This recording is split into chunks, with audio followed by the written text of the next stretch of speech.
आज मैं आपको सुनाने जा रही हूँ शनिवार को किए जाने वाले व्रत की कथा। पुराणों के अनुसार शनिदेव का एक नाम कृष्ण भी है। ये नाम स्वयं उन्हें भगवान श्री कृष्ण ने ही दिया था, क्योंकि वे भगवान श्री कृष्ण के परम भक्त थे।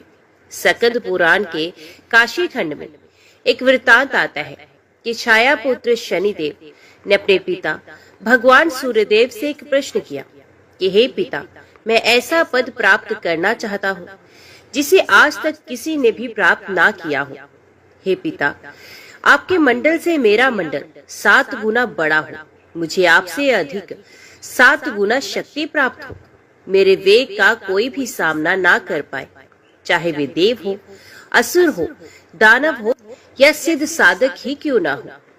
आपके लोक से मेरा लोक 7 गुना ऊंचा रहे। दूसरा वरदान मैं ये प्राप्त करना चाहता हूँ कि मुझे मेरे आराध्य देव भगवान श्री कृष्ण के प्रत्यक्ष दर्शन हो तथा मैं भक्ति, ज्ञान, विज्ञान से परिपूर्ण हो सकूं।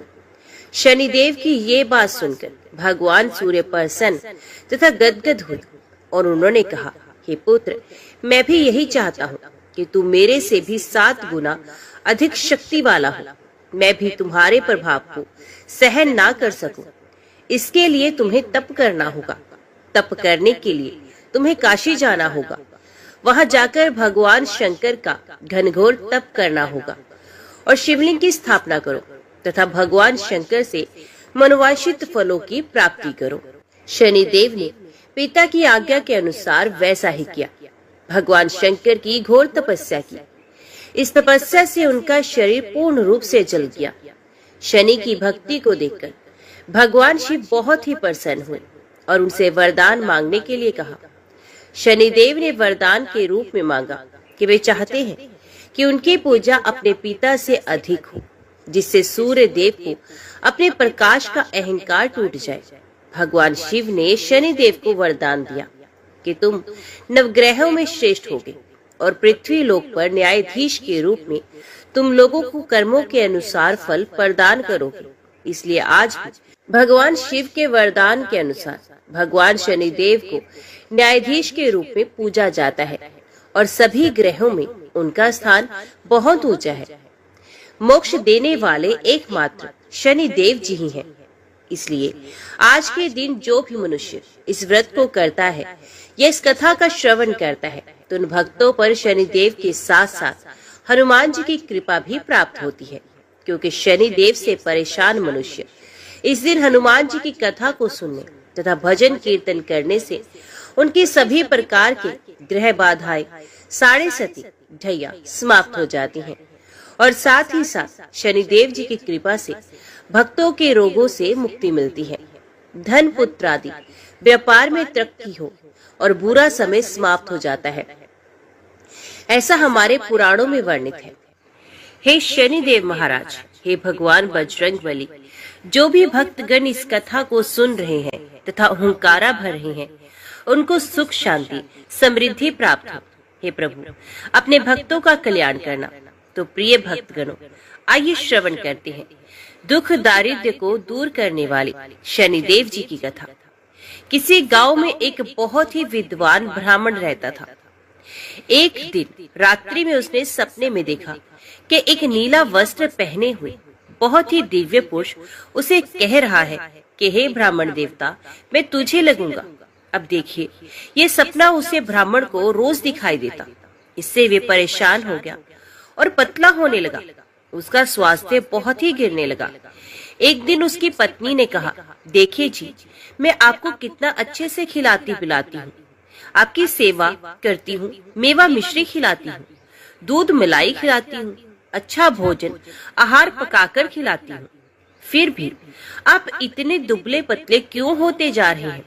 इसका क्या कारण है?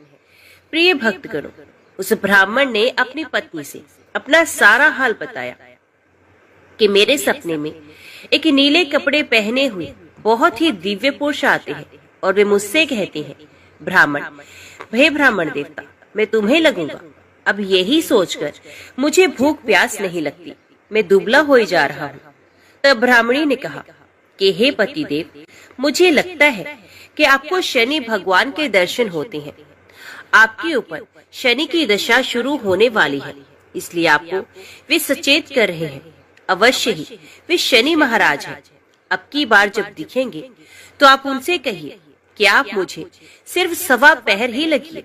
प्रिय भक्तगणों, उसी दिन जब रात्रि होती है तो ब्राह्मण फिर से सो जाता है और उसके सपने में शनि भगवान दर्शन देते हैं और कहते हैं, ब्राह्मण देवता, आज मैं तुम्हें लगूंगा। तब ब्राह्मण ने कहा, हे भगवान, यदि आप लगना ही चाहते हैं तो लग जाइए, लेकिन ये बताइए भगवान, आप कितने दिनों के लिए लगोगे? तब शनिदेव ने कहा, ब्राह्मण, तुम्हारे ऊपर 7.5 शुरू होने वाली है। मैं तुम्हें 7.5 साल के लिए लगूंगा। तब ब्राह्मण ने कहा, क्षमा करो भगवान, इतना भारी तो मुझे झेला नहीं जाएगा। 7.5 साल तो बहुत है। भगवान तब शनिदेव बोले, अच्छा 5 वर्ष के लिए लगूंगा। तब ब्राह्मण ने कहा, शनि महाराज, ये भी मेरे लिए ज्यादा है। शनि भगवान बोले, तो ठीक है, 2.5 साल का लग जाओ। ब्राह्मण ने फिर मना कर दिया। तब शनिदेव कहने लगे, 1.25 पहर का लगूंगा तो ठीक रहेगा। प्रिय भक्तों, उसे 1.25 पहर की शनि की दशा लग गई। ब्राह्मण ने नींद से उठते ही अपनी पत्नी से कहा, देखो, मेरे 1.25 पहर की शनि की दशा लगी है, सो मैं जंगल जाकर समय बिताऊं। तुम मेरे खाने पीने का सारा सामान बांध दो और मेरे पीछे किसी से लड़ना मत। घर में बैठी रहना, बच्चों को भी कहीं मत जाने देना और इस 1.25 पहर में किसी को गाली भी मत सुनाना। ऐसा कहकर ब्राह्मण देवता अपने घर से जंगल की ओर चल दिए। जंगल में ब्राह्मण एक पीपल के पेड़ के नीचे बैठ गया और हनुमान जी का पाठ करने लगा। 1 पहर बीत गया तो ब्राह्मण ने सोचा, बाकी का समय तो रास्ते में ही बीत जाएगा। सो वे वहां से चल दिया और रास्ते में चलते हुए उसे एक सब्जी मंडी दिखाई दी। उसने सब्जी मंडी में से एक बड़ा सा कद्दू खरीद लिया। कद्दू खरीद के अपने चादर में लपेट करके वहां से चल देता है। तभी रास्ते में शनि महाराज एक साधु का भेष बनाकर उसके पास आते हैं और कहते हैं, तुम्हारी चादर में क्या है? ब्राह्मण ने कहा, साधु महाराज, मेरी इस चादर में तो कद्दू है। साधु ने कहा, अच्छा कद्दू है तो दिखाओ।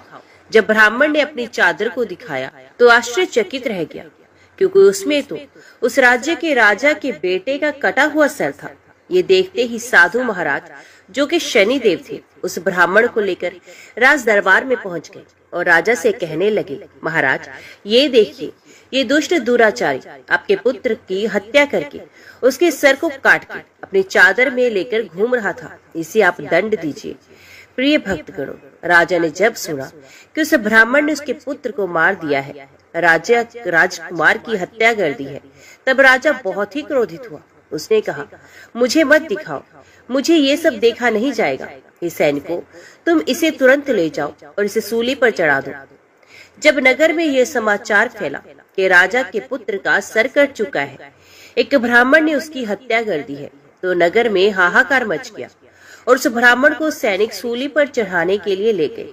जब फांसी पर चढ़ाने वाले थे, तब जैसा कि नियम होता है, मरने वाले से उसके अंतिम इच्छा को पूछा जाता है, तो सैनिकों ने भी ब्राह्मण की अंतिम इच्छा को पूछा।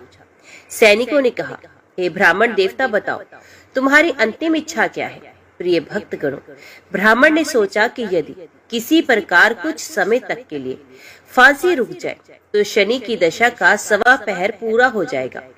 ये सोचकर उसने कहा, भाई, मैं बचपन से ही नित्य बालाजी की कथा कहता सुनता आया हूँ। आज मरने से पहले अंतिम बार कथा कह लेने दो। अब क्या था, फांसी देने वाले सैनिकों ने उसकी आखिरी इच्छा पूर्ण होने तक फांसी रोक दी। कहानी कहते कहते 1.25 पहर पूरा हो गया। शनि की दशा खत्म हो गई। अब इधर देखिए, राजा का जो पुत्र था राजकुमार, वे जंगल से शिकार खेलकर वापस राजमहल में आ गया। राजमहल में राजकुमार को देखते ही राजा बहुत ही खुश हुआ, लेकिन मन ही मन उसे डर भी लगा। यदि उस निर्दोष ब्राह्मण को फांसी चढ़ा दिया गया तो ब्राह्मण हत्या का दोष लग जाएगा। अब क्या था, राजा ने 2 घुड़सवार को जल्दी से फांसी घर की तरफ दौड़ाया और ब्राह्मण को आदर सहित दरबार में आने का हुक्म दिया। ब्राह्मण राज दरबार में उपस्थित हुआ तो राजा ने क्षमा याचना मांगते हुए कहा, आपके बगल में जो चादर, उसे खोल के दिखाओ। राजा की आज्ञा के अनुसार ब्राह्मण ने चादर खोली तो उसमें कद्दू था। राजा ने ब्राह्मण को बहुत सा धन दिया और पूछा, हे ब्राह्मण देवता, मुझे ये समझ में नहीं आया, इस सब के पीछे क्या रहस्य है? ये सब क्यों हुआ? आखिर ये सब था क्या? तब ब्राह्मण ने कहा, हे महाराज, मुझे 1.25 पहर के लिए शनि की दशा लगी थी, इसलिए ये सब कुछ हुआ। राजा ने कहा, हे ब्राह्मण, शनि की दशा किस प्रकार टल सकती है?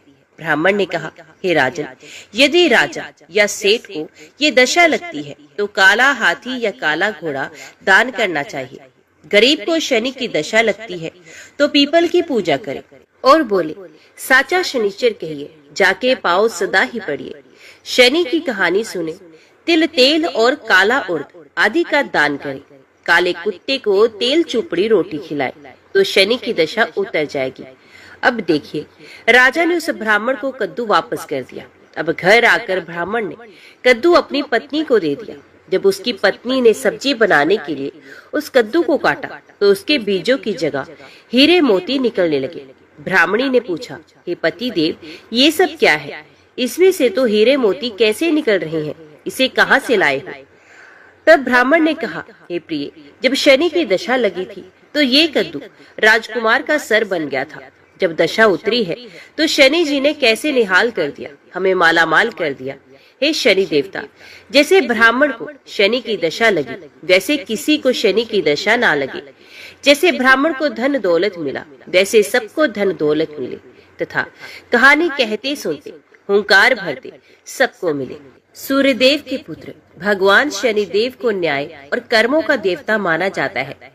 शनि ग्रह अशांत हो जाए तो जीवन में कष्टों का आगमन शुरू हो जाता है, क्योंकि उनको काफी गुस्सेल ग्रह बताया गया है। शनि किसी के भी जीवन में उथल पुथल मचा सकते हैं। नवग्रहों में शनि देव केवल उन्हीं लोगों को परेशान करते हैं जिनके कर्म अच्छे नहीं होते। जिन लोगों पर भगवान शनिदेव मेहरबान होते हैं उसे धन धान्य से परिपूर्ण कर देते हैं। ज्योतिष शास्त्र के मुताबिक शनिदेव एक ही राशि में 30 दिनों तक रहते हैं। हम शनि की पूजा करते हैं। शनिदेव के बारे में तो बहुत सी बातें कही और सुनी जाती हैं, लेकिन शनिदेव की पत्नी के बारे में बहुत कुछ नहीं कहा जाता। क्या आपको पता है कि शनिदेव की पत्नी कौन थी और किस तरह से उनका विवाह हुआ था? आइए धर्मशास्त्रों के मुताबिक हम जानने की कोशिश करते हैं कि शनिदेव का विवाह कब और कैसे हुआ था। धार्मिक मान्यता के अनुसार शनिवार का दिन उनको प्रसन्न करने के लिए विशेष महत्व रखता है। ऐसी भी मान्यता है कि अगर शनिवार के दिन शनिदेव के साथ ही उनकी 8 पत्नियों के नाम का जाप कर ले तो जीवन में बड़े से बड़े संकट भी टल जाते हैं। धर्मशास्त्रों में कहा गया है कि जो भी व्यक्ति शनिदेव की पत्नियों का नाम जप करता है उस पर भी शनिदेव अपनी कृपा बरसाते हैं। शनिदेव को उनकी पत्नी ने ही शाप दिया था। आज तक इस शाप ने शनिदेव का पीछा नहीं छोड़ा, जिसके कारण वे सर झुकाकर चलते हैं। जानते हैं कि शनिदेव की पत्नी और इस पौराणिक कथा के बारे में सुनने से पहले जाने कि शनिदेव की पत्नियां कितनी हैं और कौन है शनिदेव की 8 पत्नियां। धार्मिक मान्यताओं के अनुसार शनिदेव की कुल 8 पत्नियां हैं। ध्वजिनी, धामिनी, कंकाली, कलहप्रिया, कंटकी, तुरंगी, महिषी और अजा। कुछ जगहों पर नीलिमा को शनि की दूसरी पत्नी माना जाता है। नीलिमा शनि की शक्ति थी और उनके पास ब्रह्म की 5वें सर की ताकत थी। धामिनी एक गंधर्व कन्या थी। आइए अब जानते हैं शनिवार की कथा। वेद पुराणों में भी शनिदेव की कथा का जिक्र मिलता है। ब्रह्म पुराण के अनुसार शनिदेव श्री कृष्ण के बहुत बड़े भक्त थे। वे अपना ज्यादातर समय श्री कृष्ण की उपासना में ही बिताते थे। एक बार की बात है, जब शनिदेव की पत्नी को संतान पाने की इच्छा हुई, वे शनिदेव के पास पहुंची, लेकिन शनिदेव कृष्ण भक्ति में रमे हुए थे। पत्नी की कोशिशों के बाद भी शनिदेव का ध्यान भंग नहीं हुआ। कोशिशों के बाद भी ध्यान भंग ना हुआ तो शनिदेव की पत्नी को बहुत गुस्सा आया और उन्होंने क्रोध में ही शनिदेव को श्राप दे दिया।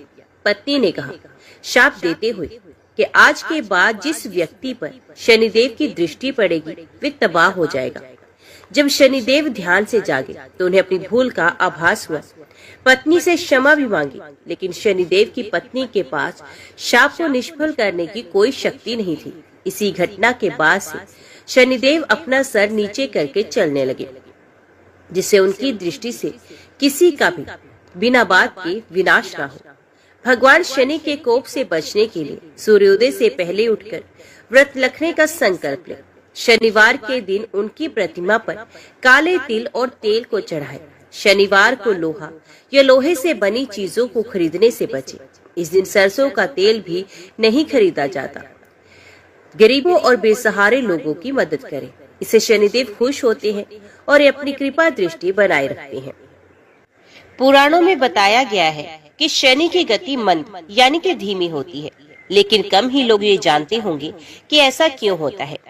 आखिर क्यों शनि मंद गति से चलते हैं? इसके बारे में भी हमारे ग्रंथों में एक कथा का वर्णन है, जो कि इस प्रकार है।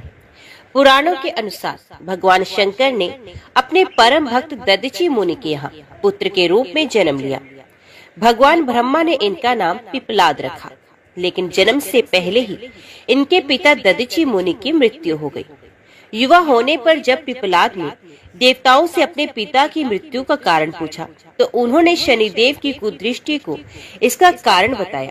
पिपलाद ये सुनकर बड़े क्रोधित हुए और उन्होंने शनिदेव के ऊपर अपने ब्रह्मदंड का प्रहार कर दिया। शनिदेव ब्रह्मदंड का प्रहार ना सह सके, इसलिए वे उससे डरकर भागने लगे। तीनों लोगों की परिक्रमा करने के बाद भी ब्रह्मदंड ने शनिदेव का पीछा नहीं छोड़ा और उनके पैर पर आकर लगा। ब्रह्मदंड पैर पर लगने से शनिदेव लंगड़े हो गए। तब देवताओं ने पिपलाद मुनि से शनिदेव के लिए क्षमा की याचना की। देवताओं ने कहा, शनिदेव तो न्यायाधीश हैं और वे तो अपने कर्तव्यों का ही पालन करते हैं। देवताओं के आग्रह करने पर पिपलाद मुनि से शनिदेव को क्षमा मिल गई और वचन मिला कि शनि जन्म से लेकर 16 साल तक की आयु तक के शिव भक्तों को कष्ट नहीं देंगे। यदि ऐसा हुआ तो शनिदेव भस्म हो जाएंगे। तभी से पिपलाद मुनि का स्मरण करने मात्र से शनि की पीड़ा दूर हो जाती है। अभी हम जानते हैं कि शनिदेव महाराज को नवग्रहों में सबसे ऊंचा स्थान कैसे प्राप्त हुआ। एक बार सभी ग्रहों में सर्वश्रेष्ठ होने को लेकर विवाद मच गया। जब समस्या का हल नहीं निकला तो सूर्य, चंद्र, मंगल, बुध, गुरु, शुक्र, शनि, राहु और केतु इंद्रदेव के पास गए। इंद्रदेव भी इसका निर्णय नहीं कर पाए।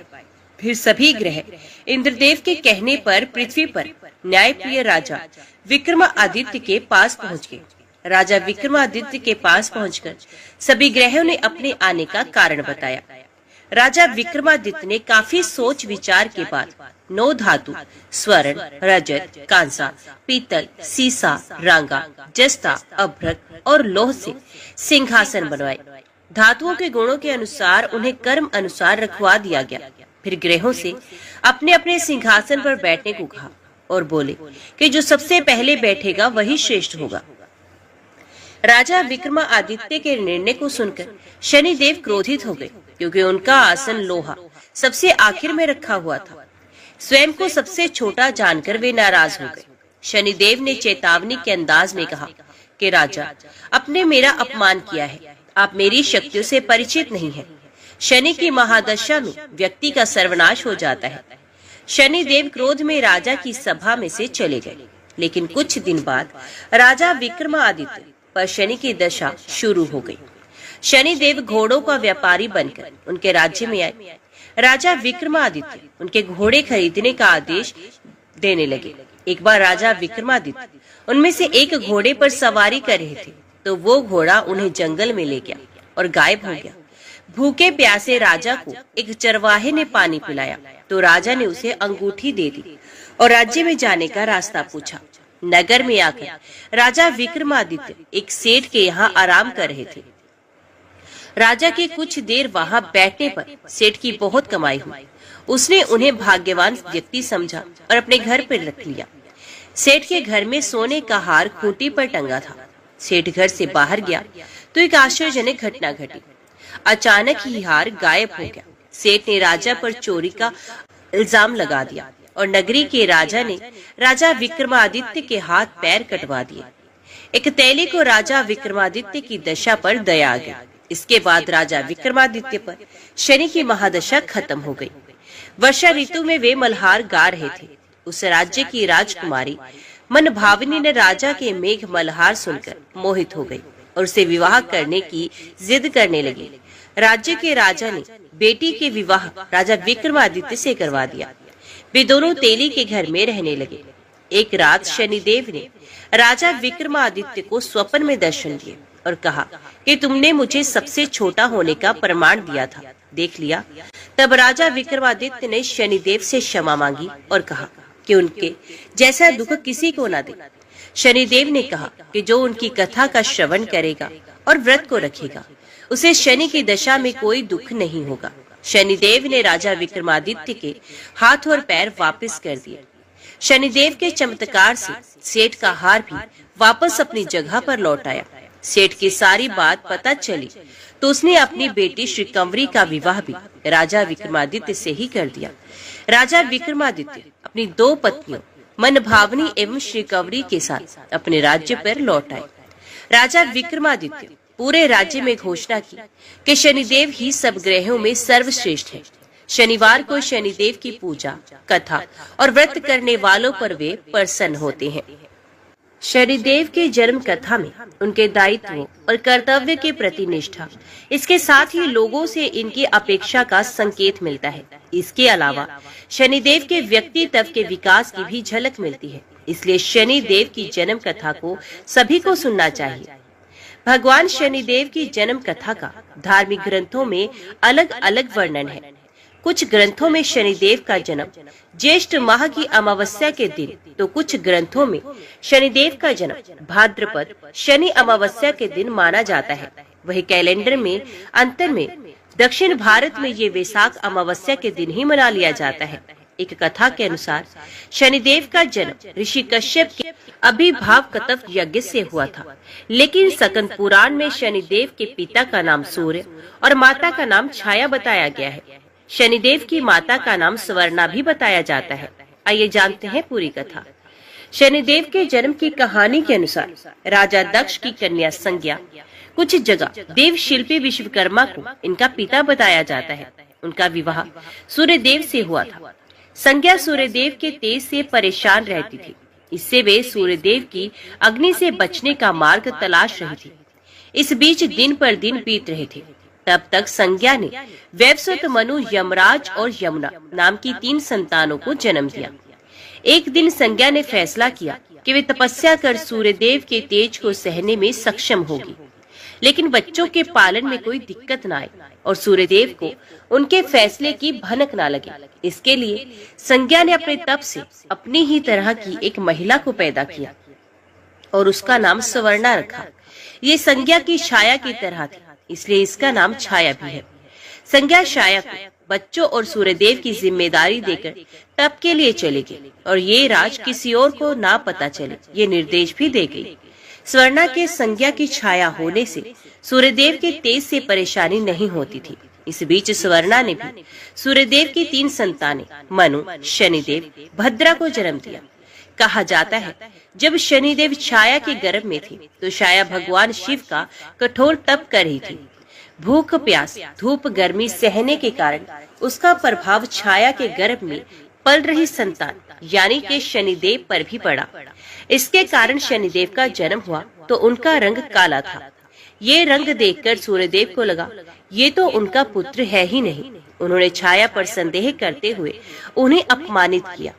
माँ के तप की शक्ति शनिदेव में आ गई थी। माँ का अपमान देखकर उन्होंने क्रोधित होकर पिता सूर्यदेव को देखा तो सूर्यदेव काले पड़ गए और उनको कुष्ठ रोग हो गया। अपनी ये दशा देखकर घबराए हुए सूर्यदेव भगवान शिव की शरण में पहुँचे। तब भगवान शिव ने सूर्यदेव को उनकी गलती का एहसास कराया। सूर्यदेव को अपने किए का पश्चाताप हुआ। उन्होंने क्षमा मांगी। तब कहीं उन्हें फिर से अपनी असली रूप वापस मिला, लेकिन इस घटना के चलते पिता और पुत्र का संबंध हमेशा के लिए खराब हो गया। यूं तो हनुमान जी की कई महान कथाएं हैं, लेकिन हम आपको यहाँ बताने जा रहे हैं हनुमान जी और शनिदेव से जुड़ी हुई कुछ कथाएं। भगवान शनि खुद को बहुत शक्तिशाली मानते थे और उन्हें इस बात का घमंड भी हो गया था। लेकिन जब हनुमान जी से ऐसा हुआ उनका सामना, तो वहाँ क्या हुआ, चलिए जानते हैं इन कथाओं के जरिए। कहते हैं कि बचपन में शनिदेव अपने माता पिता से रूठकर घर से भाग जाते हैं और अपनी शक्ति के बल पर लोगों को परेशान करने लगते हैं। इस तरह शनिदेव एक गांव में इसलिए आग लगा देते हैं क्योंकि उस गांव के लोग उन्हें पानी नहीं पीने देते। सभी गांव वाले शनिदेव को घेर कर मारने का प्रयास करते हैं, तो हनुमान जी उन्हें बचा लेते हैं। लेकिन शनिदेव इस एहसान को नहीं मानते और हनुमान जी से कहते हैं कि तुम्हें मेरे रास्ते में नहीं आना चाहिए था। हनुमान जी कहते हैं अब तुम सीधे अपने पिता के पास जाओ। लेकिन शनिदेव उनसे वाद विवाद करने लगते हैं। फिर दोनों में गदा युद्ध होता है। तब हनुमान जी उन्हें अपनी पूंछ पे लपेटकर उनके पिता के पास ले जाकर छोड़ देते हैं। शनिदेव ने हनुमान जी के बल और पराक्रम की प्रशंसा तो सुनी, वे उनसे युद्ध करने के लिए निकल पड़े। लेकिन उस समय हनुमान जी अपने प्रभु श्री राम की भक्ति में लीन थे। तभी अपने बल के घमंड में चूर शनिदेव आ पहुँचे और उन्होंने हनुमान जी की राम भक्ति में विघन डाला और उन्हें युद्ध के लिए ललकार दिया। इसके बाद मजबूर होकर हनुमान जी को उनसे युद्ध करना पड़ा और फिर उन्होंने शनिदेव को अपनी पूंछ में बांध लिया और राम भक्ति में लीन हो गए।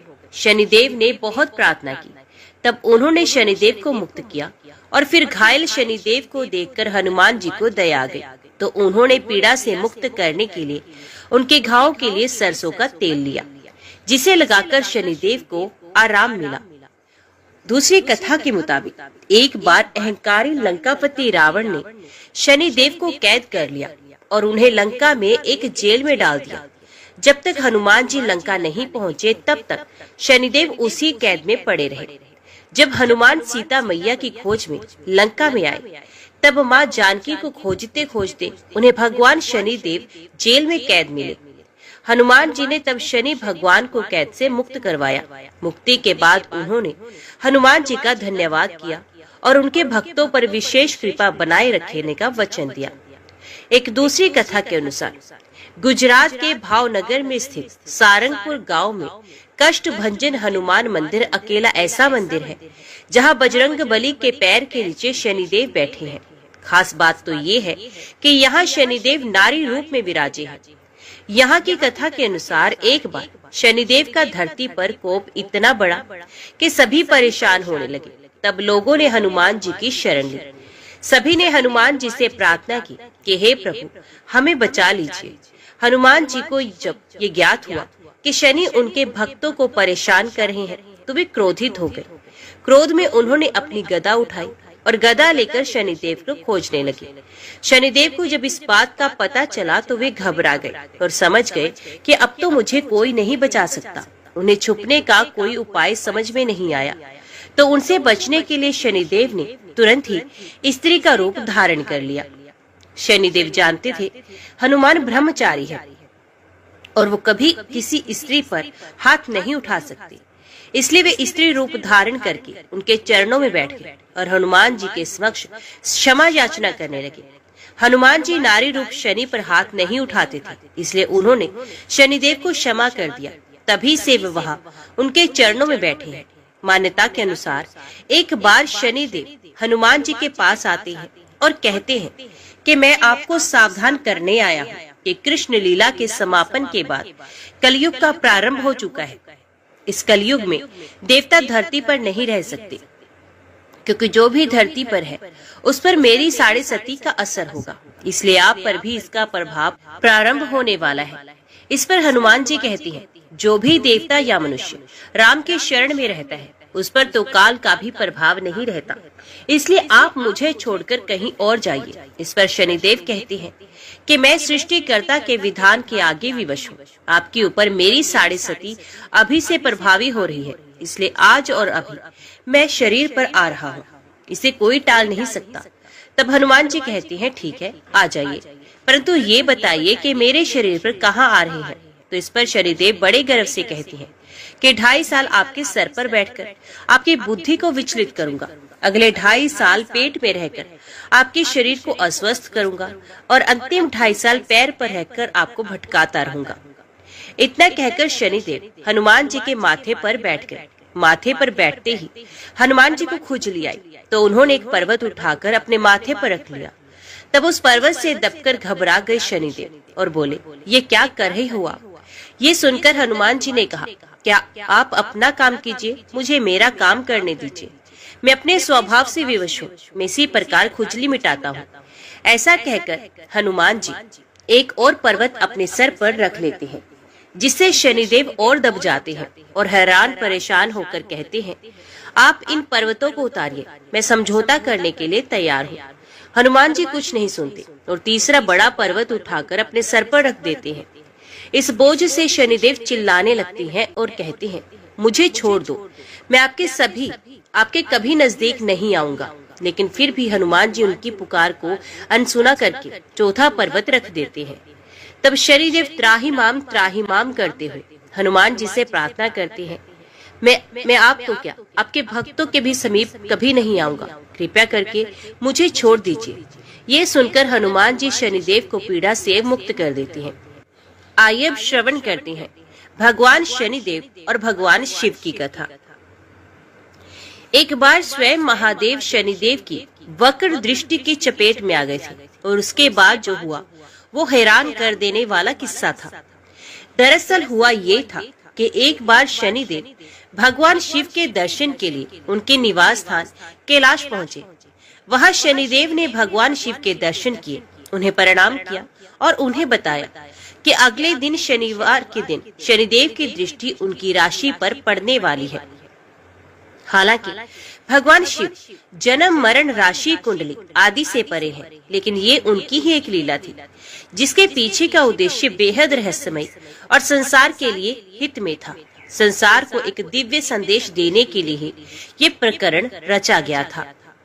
बहरहाल कथा पर उन्हें लौटते हुए बता दें कि जब शनिदेव ने महादेव के सामने ये बात कही तो भगवान शिव ने शनिदेव से पूछा कि उनकी राशि में कितने समय के लिए रहेंगे और उनकी वक्र दृष्टि का प्रभाव कैसा होगा। शनिदेव ने उन्हें विस्तार से अपनी वक्र दृष्टि के समय और प्रभाव के बारे में बताया। तब महादेव ने शनिदेव की दृष्टि से बचने के लिए एक युक्ति लगाई और अगले दिन शनिदेव के कैलाश पहुंचने से पहले ही वे पृथ्वी लोक पर आ गए।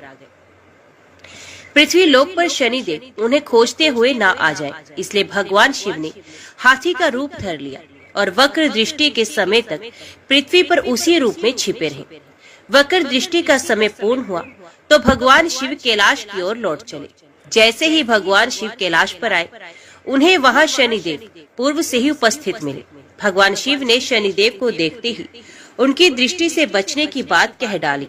उन्होंने बोला कि शनिदेव, मैं तो आपकी दृष्टि से आसानी से ही बच गया। तब शनिदेव ने महादेव को बताया कि उनकी दृष्टि के प्रभाव से महादेव को देव योनि से पशु योनि में हाथी के रूप में परिवर्तित होना पड़ा है और कैलाश छोड़कर धरती पर छुपना पड़ा। ये सुनकर भगवान शिव मुस्कुराए और शनिदेव को अपना आशीर्वाद दिया। इस लीला को रचने के पीछे का उद्देश्य ये था कि शनिदेव की दृष्टि से कोई नहीं बच सकता, चाहे वे भगवान शिव ही क्यों ना हो।